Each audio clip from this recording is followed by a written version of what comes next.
పల్నాడు జిల్లా గురజాల పట్టణంలో ప్రచారం నిర్వహించారు ఎమ్మెల్యే కాసు మహేష్ రెడ్డి, నర్సపేట ఎంపీ వైఎస్ఆర్సీపీ అభ్యర్థి అనిల్ కుమార్ యాదవ్.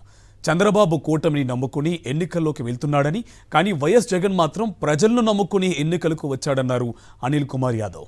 టీడీపీకి ఎంపీ అభ్యర్థులు లేక తనను ఓడించే వ్యక్తి ఆ పార్టీలో కరువయ్యాడంటూ ఎద్దేవా చేశారు. బీసీలకు ప్రాధాన్యతనిచ్చిన ఏకైక ముఖ్యమంత్రి వైఎస్ జగనేనంటూ స్పష్టం చేశారు అనిల్ కుమార్ యాదవ్. అయ్యా మీరు మాత్రం గల్లా జయదేవ్ని చిత్తూరు నుంచి తెచ్చుకుంటే మాత్రం ఓకే. ఈ మంగళగిరిని మందలగిరిని పిలిచే పప్పు ఏ ఊరు? చిత్తూరు కదా అడుగుతున్నా. మీ అందరికీ ఒక న్యాయం, నాకు ఒక న్యాయమా? తెలుగుదేశం పార్టీలో ఇంకెవరు అభ్యర్థులు లేరా? వైఎస్ఆర్ కాంగ్రెస్ పార్టీని తీసుకొచ్చి మీ ఎంపీగా పెట్టుకున్నారు. ఇంకెవరు తెలుగుదేశం పార్టీలో నిలిచున్నారా? ఎంపీ పదవిగా ఈ పార్టీలో తీసుకొచ్చి ఎంపీగా ఇచ్చారు కదా. ఏం జంగా కృష్ణమూర్తి గారికి కూడా ఎమ్మెల్యే ఇచ్చి న్యాయం చేయించుకున్న పార్టీలో అక్కడ నుంచి తీసుకొని ఎంపీని మా పార్టీలో జనాలు గెలిపించిన ఎంపీని తీసుకొని మీరు టికెట్ ఇవ్వగా జంగా కృష్ణమూర్తిని తీసుకున్నారు కదా, మీరు ఎందుకు ఎమ్మెల్యే టికెట్ ఇవ్వరా?